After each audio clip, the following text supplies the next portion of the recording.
My blessings and love to you all. I am Aaron. I hesitated about introducing this today because I want to give you time to move deeply into your Vipassana practice. Nevertheless, we have a limited number of days with which to work. So I'm simply going to offer some thoughts about the Akashic Field and why it's of interest and use to you in your world today. We spoke about this at length at Emerald Isle for 3 or 4 years, sitting by the ocean. We began by practicing with the elements, the heavier elements of earth, air, fire, and water. Sitting there by the ocean, picture yourself sitting on a sunny beach. The sand is hot beneath you, and beneath that warm sand, deep down into the earth, the damp sand going down. How far does this earth go? Picture the vast ocean in front of you, water. But the earth you are sitting on goes under the ocean bed and comes up the other side in Europe. One earth. Can you feel that? The continuity of earth element. This body is earth element. The beach, the trees, and the vast sea in front of you, water element. And the body. The body is a high percentage of water element.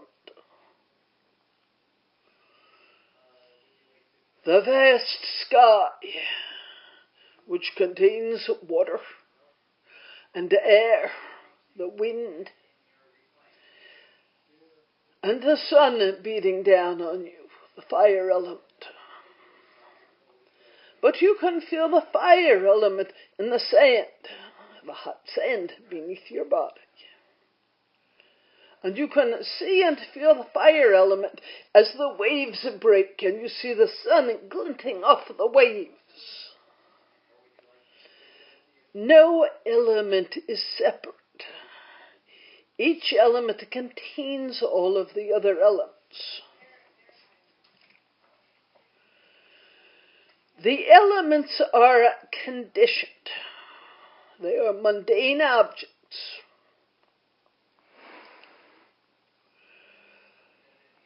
What is the container for the elements through which they touch the unconditioned?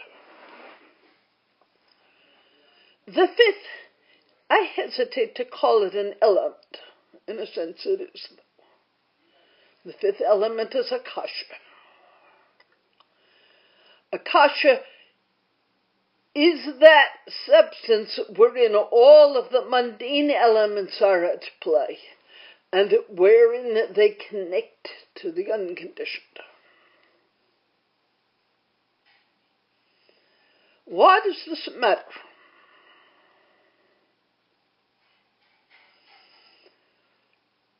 In retreat, one of the intentions may be to have a deeper experience of the unconditioned.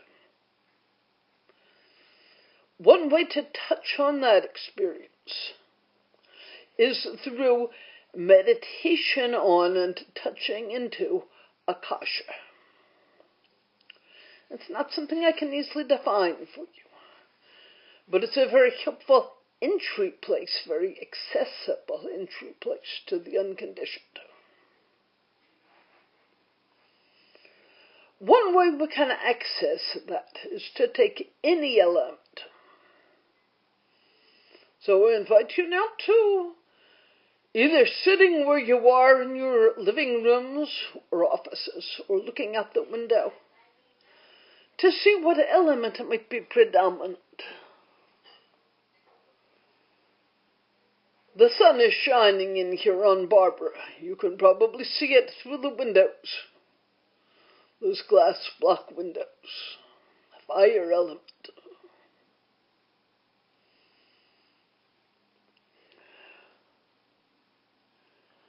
But because there is a breeze, and I'm not sure how much you can see this,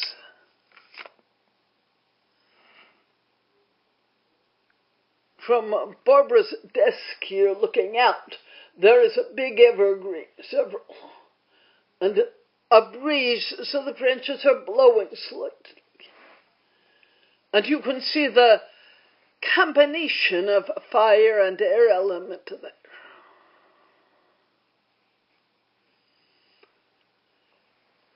If I turn and look at this,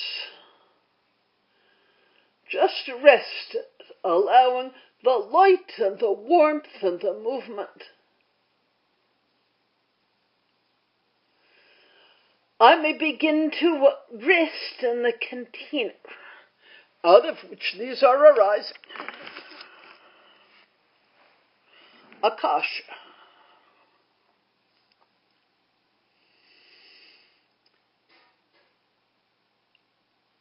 Once you learn to access the Akasha and through it the Akashic Field,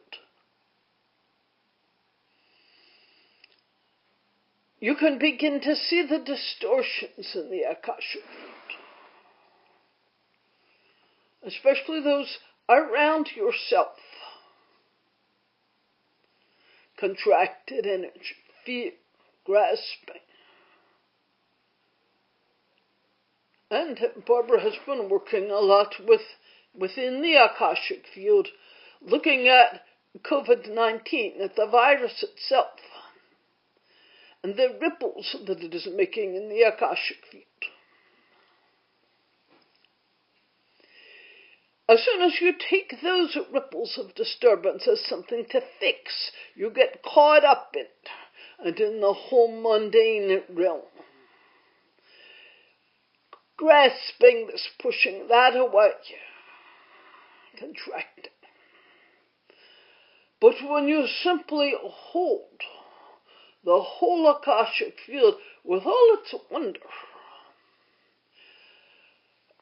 almost a great basket out of which everything is arising and passing away, Barbara sees it as a giant cornucopia, with all the elements arising and passing away, pouring over the sides, everything pouring out. And instead of relating into that cornucopia with grasping or aversion, one just holds space for it, opening into the vastness of the field and beginning to know, with a non-dual awareness, the place of stillness, right there with this bursting in and out of the field.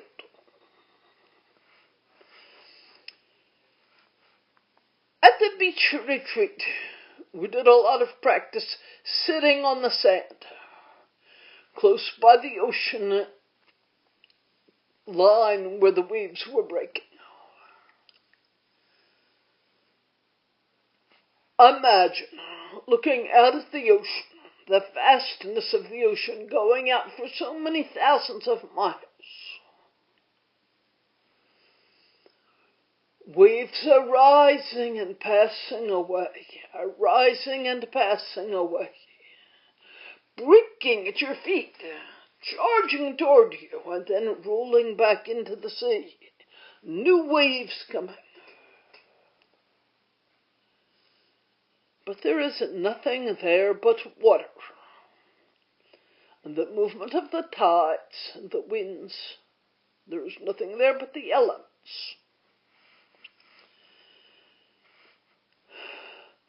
This is a little bit harder to do sitting there in your living room.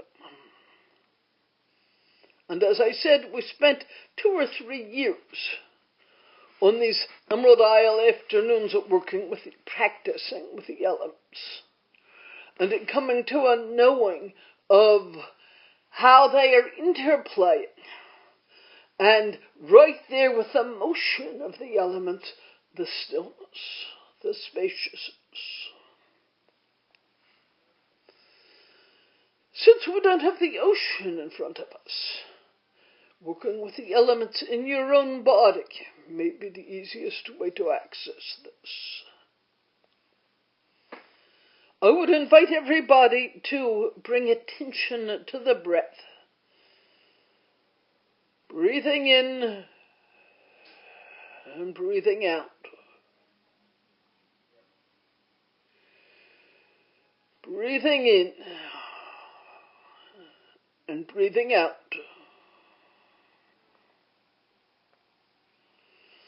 Feel the waves of the breath building up and releasing in you. It's all dependent on the muscles on the lungs. Bringing in air and releasing it. Feel the tide within your body. Coming in and going out. Now, this is a bit hard. I don't expect you will get it today. A few of you may. But it's something with which you can practice this week. Either with Vipassana or with pure awareness practice. Sitting with your eyes closed and watching objects arise and pass away. All of the elements arising and passing away, and what remains? The elements as the conditioned, that which is aware of the elements. This awareness, what is it? Can you feel the possibility of stillness there with this awareness? Or with pure awareness meditation, sitting eyes open. Try this now, just looking out your windows.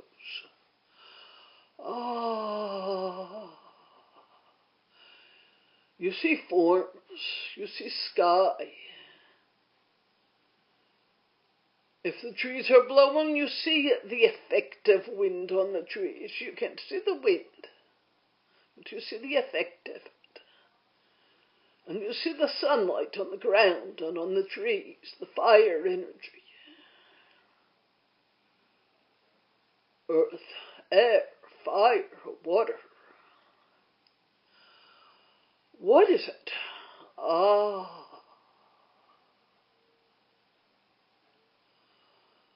Let's do this for a few minutes together. Eyes open and relaxed. Awareness just resting in spaciousness. Not trying to see anything special.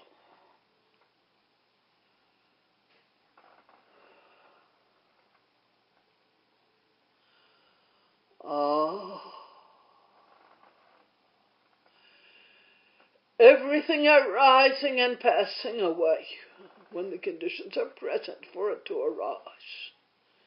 Ceasing when the conditions cease. And something new arising.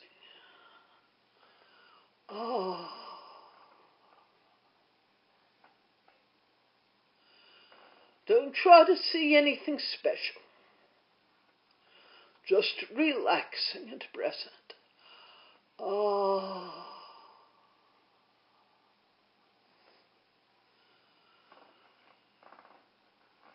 Quiet now from me while you practice this for 2 or 3 minutes.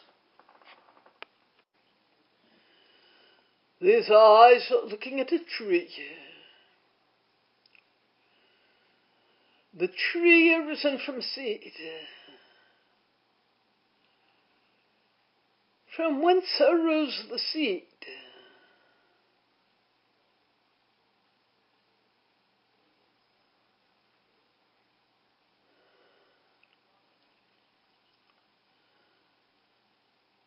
The breeze evident in the ways that it shakes the branches.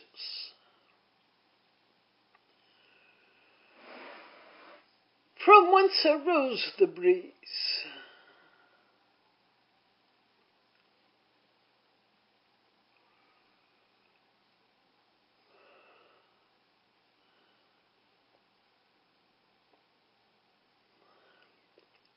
the sun, expression of the fire element. What might the base be for that fire element?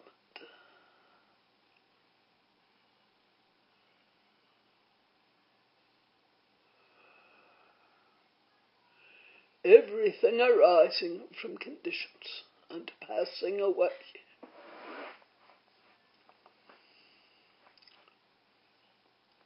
Buddhism teaches that there is no first condition. And yet we must all understand that if the unconditioned exists, that is the first condition. We don't ask what prompts the unconditioned to give rise to the conditioned. We simply know that everything in the conditioned realm was arising as expression of the unconditioned.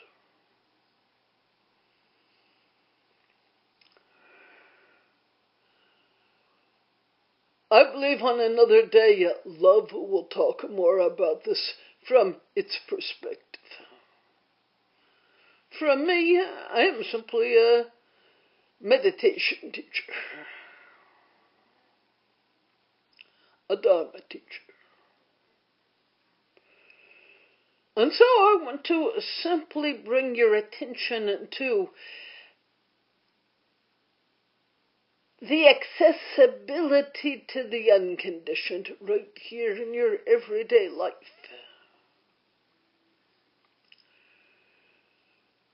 What I call the Akashic Field, what many of us call the Akashic Field, is one accessible place because you do perceive the mundane elements as if they were pouring out of this cornucopia. Now sit yourself down on the edge of the cornucopia and look inside. What is this out of which everything is arising?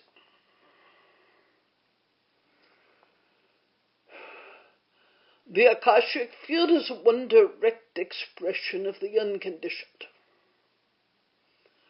It is a wonderful way to access a direct experience of the unconditioned, using the mundane elements as entry into the Akashic Field, and the Akashic Field as a very tangible expression of the unconditioned.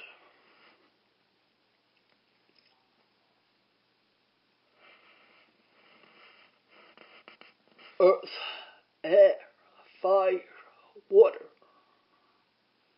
energy.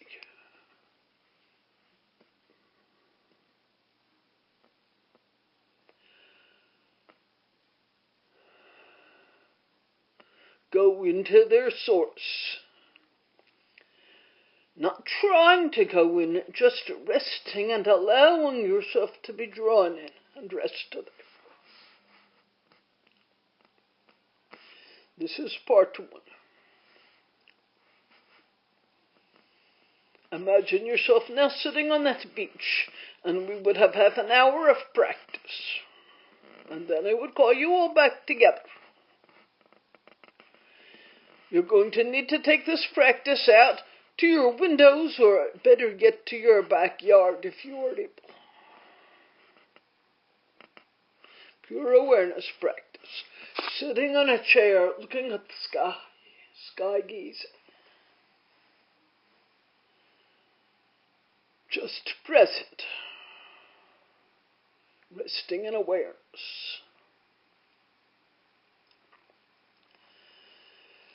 Once there is some stability of that awareness, ability to rest stably within the Akashic Field and see it pouring out of the unconditioned, we begin to do a non-duality practice of seeing, experiencing. I don't want to say seeing. Some of you will feel it energetically. Some of you will see it. Some will hear it. Some may even smell it. beginning to feel the interplay of the distortions and the ever-perfect.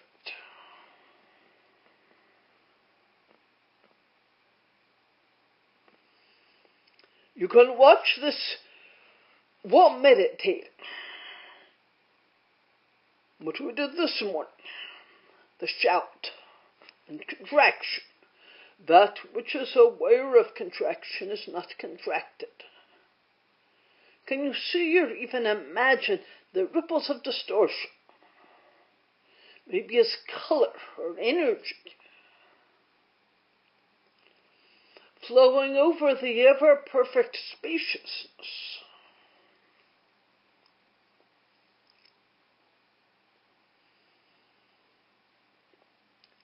This is a wonderful thing to watch mindfully through the day. When you experience contraction from being startled or from a body discomfort, from the arising of a grasping or aversion, begin to look at the wide open field and this energy coming up. How do you relate to it? I'm not suggesting it should not come up. Of course it will come up. As long as the conditions are present, it will arise. How do you relate to it?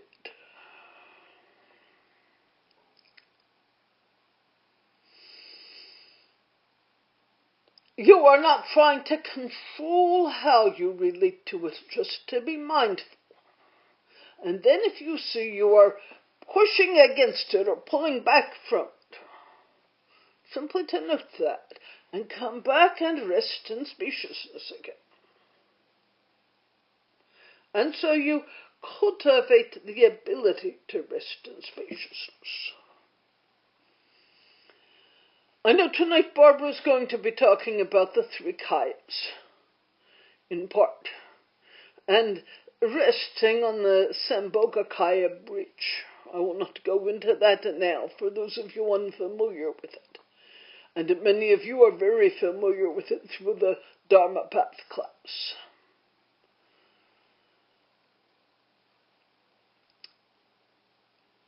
The ability to rest in awareness, to enter the Akashic field and rest there, is part of the stabilizing of resting on that Sambhogakaya breach, wherein you can both touch the bliss and wonder of the Dharmakaya and attend to the mundane Nirmanakaya world. And this is really what all of you say you want. To have the ability to bring love into this heavy density earth by being a vehicle that connects heaven and hell, so to speak. Resting in this heart of love.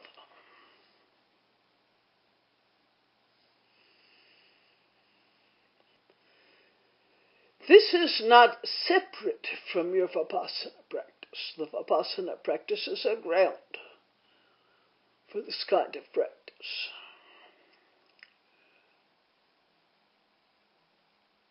As Barbara spoke this morning, as I spoke this morning,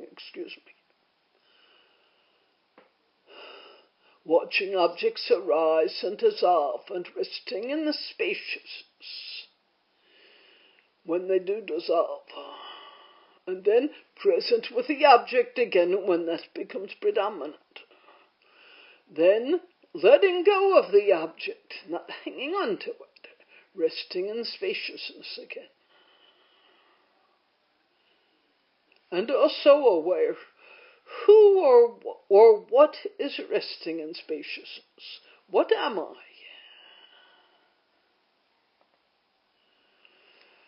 I'm going to stay in the body and open this to questions.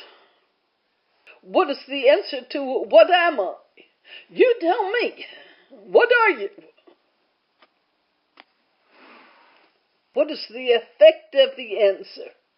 Does it bring one further into the unconditioned? As long as intellect tries to answer it, saying, what am I? I am this body, I am this mind. You are limiting yourself, and you can never open to the truth of what you are. How does it feel within you when love says, you are love? Love is as close as we can go to the unconditioned without fully entering the unconditioned. What does it mean to be love? What does it mean to be awareness?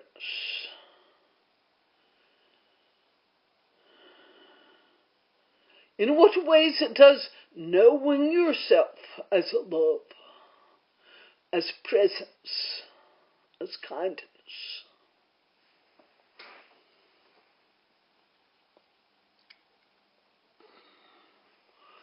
in what ways does this take you? In what ways does it knowing yourself as these take you further from self-identity with the small ego self and the body?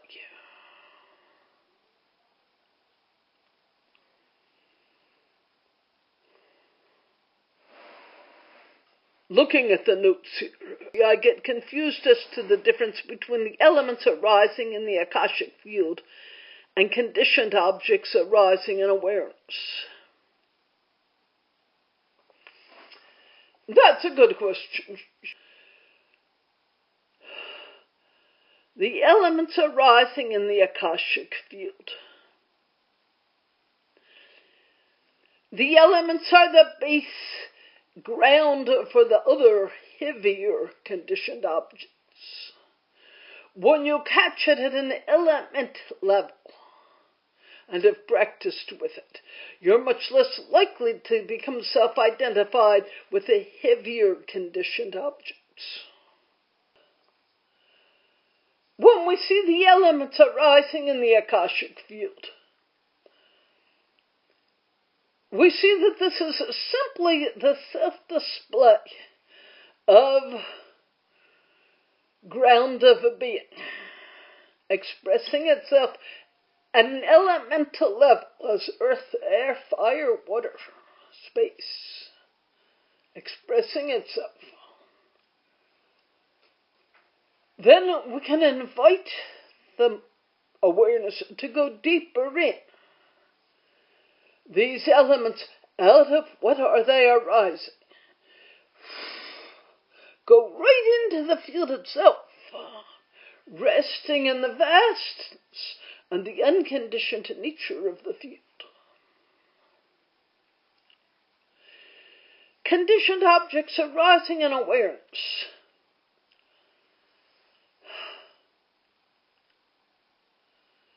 Each conditioned object is made up of the elements. So by skipping through to elements arising in the Akashic field, we're leaving out the step wherein those elements have taken a solid form. It's easier to experience the relationship of elements within the Akashic field and the vast emptiness of the Akashic field, which in itself, remember, is not yet the unconditioned. It's easier to experience that than to experience the mundane objects arising into awareness.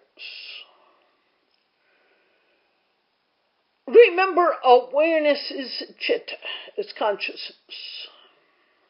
That which is aware of the objects arising in the Akashic field is chitta. The Akashic field is an object, but a close to supramundane object. The objects arising into awareness, conditioned objects arising into awareness, these are objects, and chitta must touch these objects. But it is much more a mundane chitta that touches these mundane objects. Something much closer to supramundane chitta touches the Akashic field. So in effect, you are inviting the opening of the supramundane chitta, much as happens with excess concentration. If we are not to try to perceive the Akashic field, but we are already resting in the manifestation of the unconditioned, that we are able to access it now, luminosity, nada, etc. What is our next step in the Akashic field? Let me read that again, please. If we are not to try to perceive the Akashic field, but we are already resting in the manifestations of the unconditioned, that we are able to access it now, luminosity, nada, etc. What is our next step regarding the Akashic field? Once you are able to rest stably in nada, in luminosity, the Akashic field should become very apparent. This then will help support the stability of access concentration. There is nothing to do, just rest there. Does that answer your question? Everything will unfold naturally anyway. But we can help it along by bringing effort and energy in certain directions. Not grasping effort, not grasping energy, just inviting.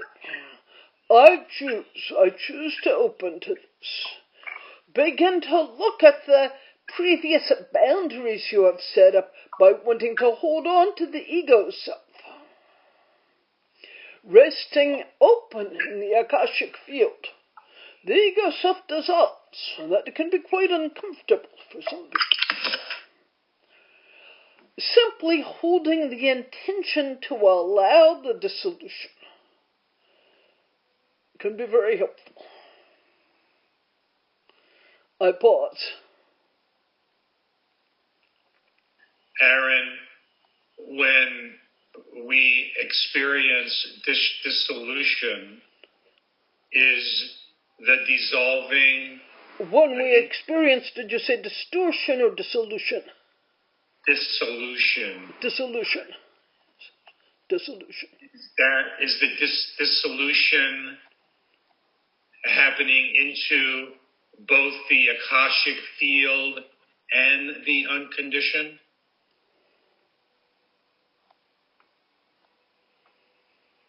The experience of the dissolution, is it happening in both the Akashic field and the unconditioned? The experience of the dissolution? You are asking when we have an experience of body and ego dissolution. Is this happening in both the Akashic field and the unconditioned? It doesn't work that way, John. Let me rephrase it. When there is an experience of body and ego dissolution, there is a shift from mundane to supramundane consciousness. The mundane consciousness is then known simply as a thing, a mundane object. And all that is left is awareness. This awareness is chitta. The conditioned realm is object. Chitta knows the object of the conditioned realm. Supramundane chitta knows the experience of the unconditioned. The Akashic resting in the Akashic field, practicing of resting in the Akashic field is one helpful way to invite is not the best word, to relax into the intention of more full awakening of the supramundane chitta. From the perspective of supramundane chitta, there is nothing mundane existent, including the self.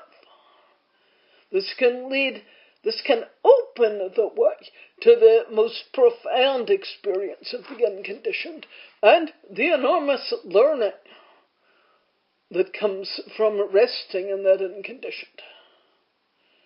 John, does that answer your question? Yes.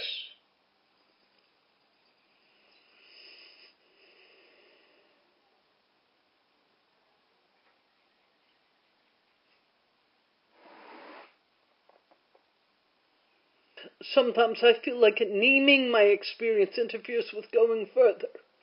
Don't name it, just experience it. No articulation is necessary. There is a direct experience of spaciousness,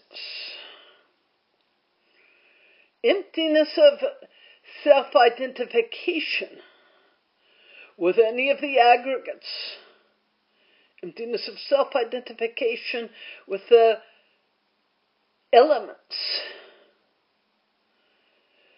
The deeper you go into that, the more fully you simply rest in awareness. And this awareness is the heart of the unconditioned. The ego self dissolves and falls away. Who is aware? You don't have to ask that as a question. Just rest there. Let it be, because you are also used to trying to put new boundaries up. To be this, to be that. I understand it's terrifying, like jumping out of a spaceship into free flight. But I promise you it is safe.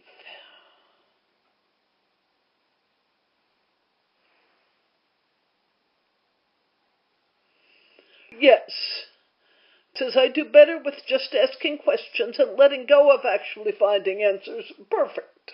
You are not trying to find the answers. You are asking the questions. The asking the question is the invitation to allow the answers that are already within you to come to the surface. You don't have to go anywhere to get answers. They're already here. I pause. Can you explain again how to relax into the Akashic Field? How to relax into the Akashic Field and how that differs from relaxing into pure awareness and experiencing the manifestations of the unconditioned energy like nada. Unconditioned like energy, not luminosity and spaciousness. Let me read that again. How to relax into the Akashic Field, and how that differs from relaxing into pure awareness and experiencing the manifestations of the unconditioned like energy, nada, luminosity, and spaciousness. It's simply a matter of where the focus lies. One is not better than the other, just an alternate route. On the one hand, you are resting in awareness and experiencing objects, energy, nada, luminosity. These are expressions of the unconditioned, but they still have a mundane base. On the other hand, you are resting in spaciousness and watching the objects of earth, the elements of earth energy, fire, earth, air, fire, water, which are also conditioned objects with an unconditioned essence. Sometimes one is more useful, sometimes the other. If you're sitting on the beach by the ocean, it's very useful to watch the elements. And sitting in your backyard, lying on your back on a deck of grass, watching the sky. This can be an entryway to a more direct experience of the unconditioned. Practicing Vipassana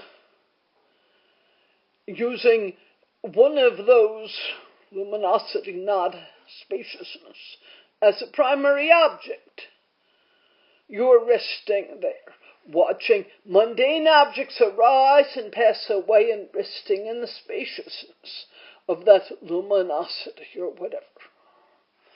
There's simply two different gateways to the same thing. Each of you will find one or the other more suitable. Some of you both will find both suitable, but some at one time, one at another time. I'm simply trying to give you as many possibilities as possible, but follow the process that seems to work best for you. There is no better than here.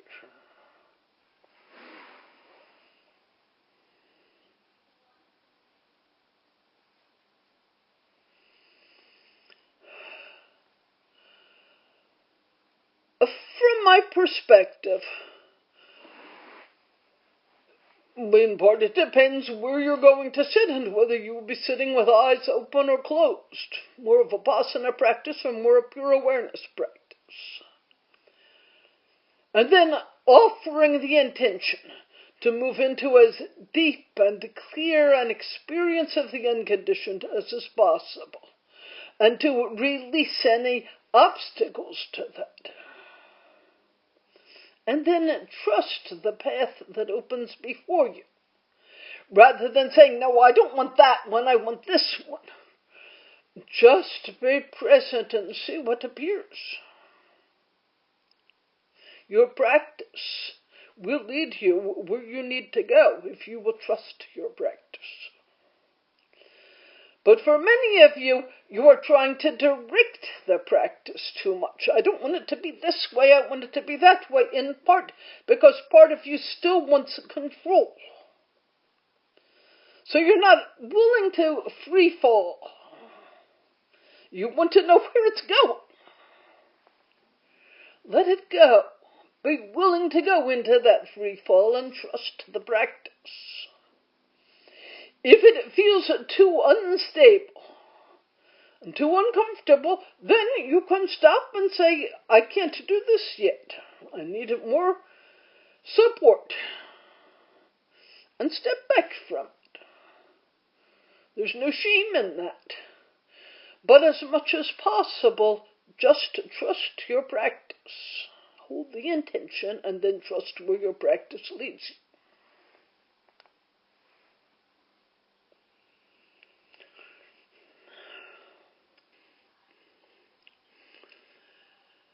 How does the Akashic Field and the manifestations of the unconditioned, such as nada, spaciousness, and luminosity, how do these relate to love? Simply put,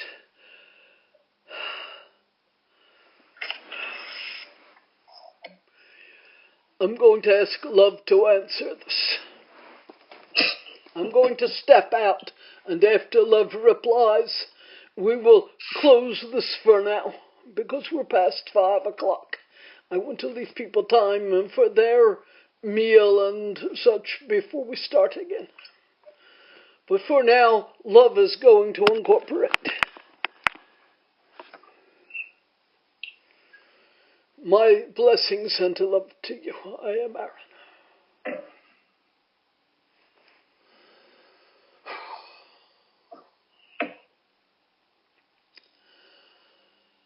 I am a love, and I greet you in the love and light. You are love. Everything is love.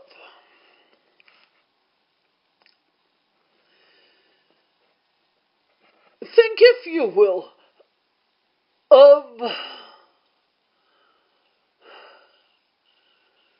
think of a vastness in which there was nothing. Nothing existed. And into that vastness came a creative principle. What you might call God, Goddess, divine source, ground of a being, the unconditioned, this vast emptiness out of which everything could arise. But this emptiness was not sterile. Rather, it vibrated at very high vibration. Spaciousness, which we call love.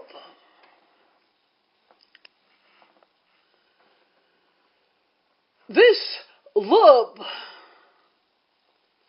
held the intention to express itself further and further out.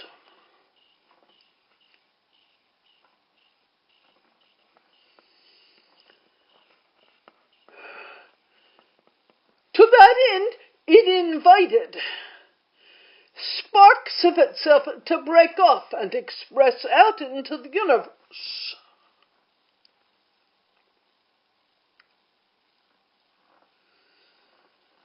So there was this ground of unconditioned and not synonymous Akashic field. First, the ground of the unconditioned itself. From the unconditioned, the beginning. Your Bible puts it in the simple way, let there be light, and there was light. Let there be earth, and there was earth. Let there be water, and there was water. Please take this as a metaphor. Nothing created this, but the divine principle of love said, I intended to express myself further out. I invite any expression, the sparks of myself, to extend out. And as an elemental ground for those sparks, I invite the possibility of the elements for this earth plane. Earth, air, fire, water. Akasha. First, Akasha as the container, and then within the Akasha, earth, air, fire, and water. But the ground for each of these was love.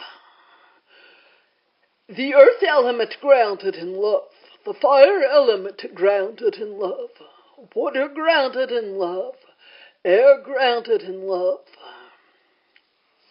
But because there is free will, that ground of love is accessible.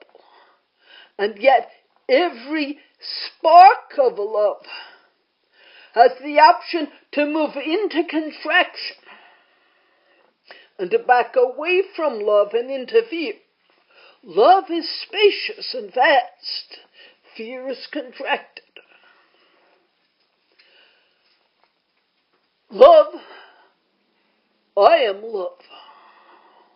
Or at least a part of that essence of love. And please don't interpret that as me being the entirety of love, but I am love. And it was declared, you have free will.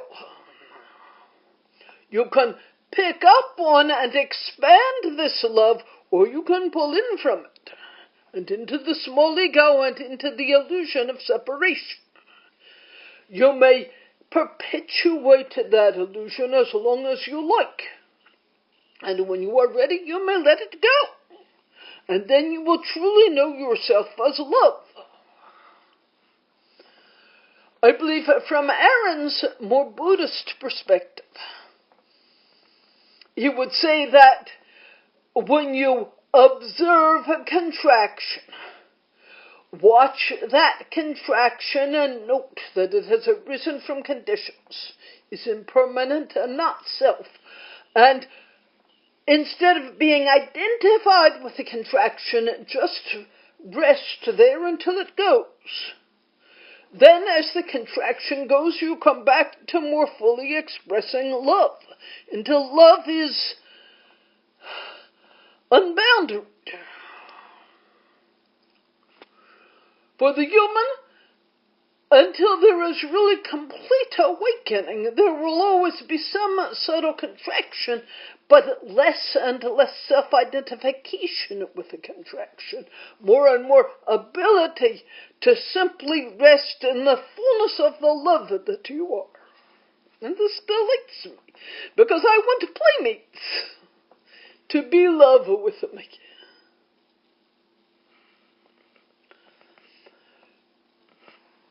So Aaron has warned me not to go beyond 1 hour, and we're at 1 hour and 30 seconds. I pause. My friends, I am love. Please join me in knowing that you are love. And together everything is possible. Don't make yourself small. Be love.